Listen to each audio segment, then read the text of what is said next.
اللہ تعالیٰ نے قرآن مجید میں ارشاد فرمایا کہ الاخلاء یومئذ بعضهم لبعض عدو الا المتقین، فرمایا بڑے گہرے دوست بھی قیامت والے دن دشمن بن جائیں گے سوائے ان کے جو پرہیزگار ہوں گے۔ پرہیزگار لوگوں کی دوستیاں قیامت والے دن بھی قائم رہیں گی، باقی جو گہرے ترین دوست ہوں گے وہ قیامت والے دن دشمن بن جائیں گے، الا المتقین، سوائے پرہیزگاروں کے۔ دنیا میں آپ کو کوئی شخص ایسا نہیں ملے گا جس کا کوئی دوست نہ ہو، اور وہ لوگ بھی بڑی کثرت سے ملیں گے جو دوستوں کا شکوہ بہت کرتے ہیں۔ دوستیاں لگانا، دوست بنانا، تعلقات استوار کرنا یہ منع نہیں، شرط یہ ہے کہ دوستی اللہ تعالیٰ کی رضا کے لیے لگائی جائے۔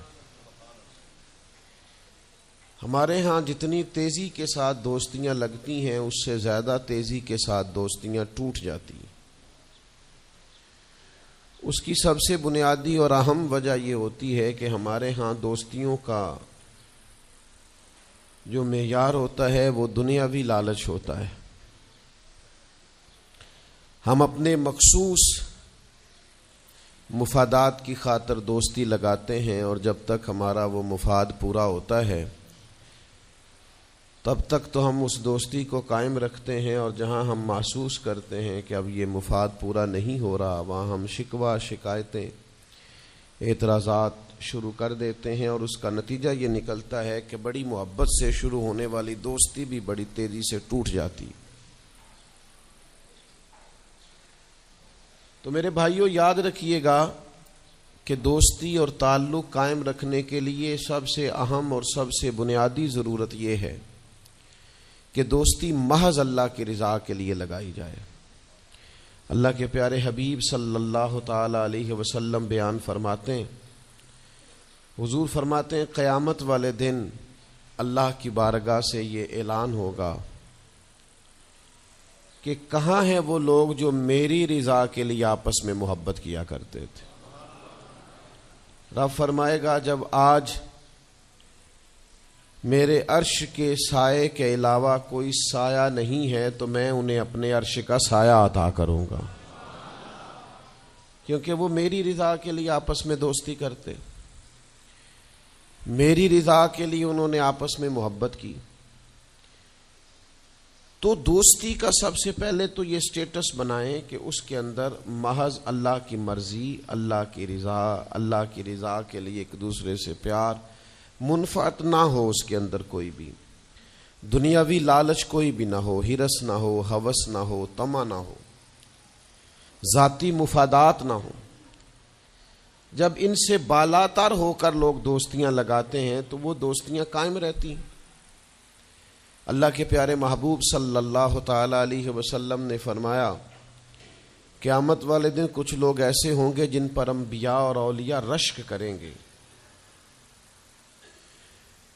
ان کے چہرے 14ویں رات کی طرح چمک رہے ہوں گے، انہیں نور کے ممبروں پہ بٹھایا جائے گا۔ یا رسول اللہ اتنی فضیلت ان لوگوں کو حاصل ہے، یہ کون لوگ ہیں؟ تو حضور فرماتے ہیں یہ وہ لوگ تھے جو جس سے بھی دوستی لگاتے تھے، پیار کرتے تھے، محض اللہ کی رضا کے لیے کرتے۔ تو اللہ تعالیٰ صبح قیامت انہیں اعزازات سے نوازے گا، شرف سے نوازے گا، فضیلت سے نوازے گا۔ دوسری بات یہ ہے کہ دوستی کب قائم رہتی ہے؟ دوستی تب قائم رہتی ہے جب ہم نہ دوستوں سے زیادہ امیدیں نہ لگائیں، انسانوں کو انسان ہی سمجھیں، ان سے بہت لمبی اور وسیع امیدیں لگا لینا اور بڑے وسیع مطالبات کرنا اور بڑی لمبی چوڑے تقاضے دوستوں سے کرنا۔ میں اکثر دوستوں کی خدمت میں یہ گزارش کیا کرتا ہوں کہ اپنے دوستوں سے کوئی مطالبہ کر کے انہیں آزمائش میں نہ ڈالو۔ تم نے اپنے ہی دوست کو لا کر پل صراط پہ کھڑا کر دیا ہے، بیچارہ اس طرف جائے کہ اس طرف جائے۔ ان سے کوئی ایسا مطالبہ کرنا جو ان کی پہنچ سے باہر ہو، ان کی حیثیت سے بڑھ کر ہو، ان کی طاقت سے زیادہ ہو تو اس کا مطلب یہ ہے کہ آپ نے اپنی دوستی کو خود آزمائش میں ڈال دیا ہے۔ آپ اتنے لمبے چوڑے تقاضے نہ کریں، آپ محدود سا لوگوں کے ساتھ تعلق بنائیں۔ وہ جی میں اس کے اتنا کام آیا ہوں تو اب اس کو اس سے ڈبل آنا چاہیے، تو آپ نے دوستی کی نہیں، آپ نے تو تجارت کی۔ اگر آپ کی محبت ہوتی تو پھر تو آپ کا انداز اور ہوتا، جب تیرا حکم ملا ترک محبت کر دی، دل مگر اس قدر تڑپا کہ قیامت کر دی۔ تو یاد رکھیے گا کہ آپ حکم جب آ گیا، جب آپ محسوس کریں تو اس وقت پھر آپ اس چیز کو سمجھ جائیں۔ تو دوستیوں کو کبھی بھی آپ کٹہرے میں کھڑا نہ کریں، تعلقات کو کبھی بھی آزمائش کی بھیٹ نہ چڑھائیں، اس طرح کا ماحول نہ بنائیں جس میں آزمائش پیدا ہو، جس میں تکلیف بڑھ جائے، جس میں کرب کا احساس سامنے والے کو ستائے۔ کوشش کریں گنجائش رہے ماحول کے اندر، آسانی رہے، وسعت رہے۔ تیسری بات یہ ہے کہ اگر آپ محسوس کرتے ہیں کہ دوستی کو چلانا ہے تو پھر صرف اسی چیز کو نہ یاد رکھیں جو چیز آپ کو آج میسر آ رہی ہے اور آج آپ کو انکار ہو رہا ہے، اس سے پہلے جو دوستوں نے بڑی وفائیں کی ہیں وہ بھی تو یاد رکھے نا۔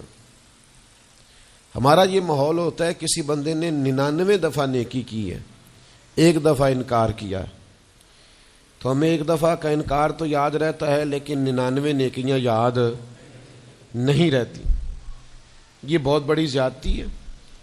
آپ کو اگر اتنی لمبی چوڑی اس کی نیکیاں فراموش کرنے میں 1 منٹ نہیں لگا تو پھر آپ نے دوستی کس مقصد کے لیے لگائی؟ آپ اس کو سمجھیں، اس کو آپ محسوس کریں۔ تو میں نے یہ دیکھا ہے زندگی میں کہ لوگ چاہتے ہیں کہ روز ان کا مطالبہ پورا کیا جائے، روز ان کا مطالبہ پورا۔ ہمارے ایک دوست تھے، بزرگ تھے، تو وہ سلسلہ طریقت کو چلاتے تھے، خانقاہی نظام کو، نظم کو لے کے چلنا مشکل ہوتا ہے۔ تو ان کے ایک مرید نے شکوہ کیا، اس نے کہا کہ حضرت پہلے آپ بڑا وقت دیتے تھے، اب آپ ٹائم نہیں دیتے۔ تو فرمانے لگے پہلے میرے بچے 1-2 تھے، اب درجنوں میں ہو گئے، اب وقت بٹ کے ملے گا نا۔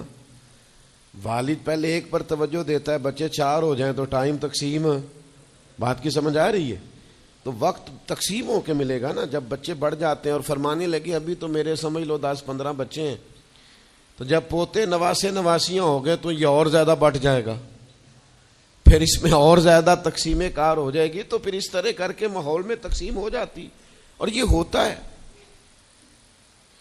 یہ ایک صورت ہے، آپ دیکھیے نا، کبھی ایسا بھی ٹائم تھا حجر اسود پر کہ اس کو ہاتھ لگا کے آپ چوم لیتے تھے، اور ڈھیروں وقت صحابہ اس پر چہرے رکھ کے رویا کرتے تھے۔ پھر ایسا وقت آیا کہ چھڑی لگا لو بھائی، چھڑی لگا کے پیچھے ہٹ جاؤ، اور اب ایسا ٹائم ہے کہ آپ دور سے استلام کر لیں۔ اب اگر آپ کہیں کہ مسلمان دیکھو جی حجر اسود کو تو ہاتھ لگانے کا موقع ہی نہیں مل رہا، تو بھئی نبی پاک نے تو فرمایا میں قیامت والے دن کثرت امت پر فخر کروں گا کہ میری امت زیادہ ہے۔ تو یہ تو تعداد کا بڑھنا، یہ تو کثرت کا ہونا، یہ تو باعث ناز اس کو سرکار نے کہا۔ اب آپ دائروں میں محدود کرنا چاہتے ہیں، آپ اس طرح کا ماحول بنانا چاہتے ہیں کہ کوئی شخص مقید ہو جائے، وہ اس دائرے سے باہر نہ نکلے، تو یہ تو بات درست نہیں ہے۔ تو کوشش کرنے کا مقام یہ ہے کہ آپ دوسروں کے لیے بھی گنجائش پیدا کریں، دوسروں کے لیے بھی آسانی کرنے کی کوشش کریں، پھر تعلق برقرار۔ اور پھر آپ پچھلی نیکیاں بھی تھوڑی یاد رکھیں کہ اس سے پہلے اس نے بڑی نیکی کی، بڑی محبت کی، تو پچھلی نیکیاں بھی دوستوں کی یاد رکھیں۔ صحیح بخاری سے ایک حوالہ عرض کرتا ہوں، نبی پاک صلی اللہ تعالی علیہ وسلم کا نا ایک راز لیک ہو گیا۔ حضور مکہ مکرمہ پر حملہ کرنا چاہتے تھے، تو ایک خط لکھ کے دیا گیا ایک عورت کو کہ جا کے پہلے سے آگاہ کر دو مکے والوں کو کہ تم پر حملہ ہونے والا ہے۔ اس عورت نے وہ خط اپنے بالوں میں چھپایا اور وہ نکل گئی۔ اللہ تعالیٰ نے محبوب پاک کو اطلاع دی، حضور علیہ الصلوۃ والسلام نے حضرت مولا علی کو 2 صحابہ کے ساتھ بھیجا، فرمایا مقام خاک پر تمہیں ایک بی بی ملے گی، اس کے پاس سے خط ہے جو کفار کی طرف جا رہا ہے، اسے گرفتار کرو، وہ خط لے لو اور واپس آ جاؤ۔ حضرت مولا علی شیر خدا رضی اللہ تعالیٰ عنہ وہاں پہنچ گئے، اس خاتون کو گرفتار کر لیا، اس کو کہا وہ خط دے، وہ کہنے لگی میرے پاس تو نہیں ہے، کوئی خط نہیں۔ تو حضرت علی فرمانے لگے چونکہ میرے نبی نے کہا ہے تو خط تیرے پاس ہی ہے۔ ساڈے نبی دی زبان ساڈے واسطے قرآن، وہ زبان جس کو سب کن کی کنجی کہیں، اس کی نافذ حکومت پہ لاکھوں۔ خط تیرے پاس ہے، آپ نے تلوار نکال لی، فرمایا نکالتی ہے کہ نہیں؟ اس نے بال کھولے، خط نکال دیا۔ وہ خط جب کھولا تو خط لکھا تھا حضرت حاتم بن نبی بلتا رضی اللہ تعالیٰ عنہ، بدری صحابی ہیں۔ وہ خط لے کے آ گئے، نبی پاک کی بارگاہ میں پیش کیا۔ حضور نے خط کھولا، حضرت عمر کہنے لگے مجھے اجازت دے میں اس کی گردن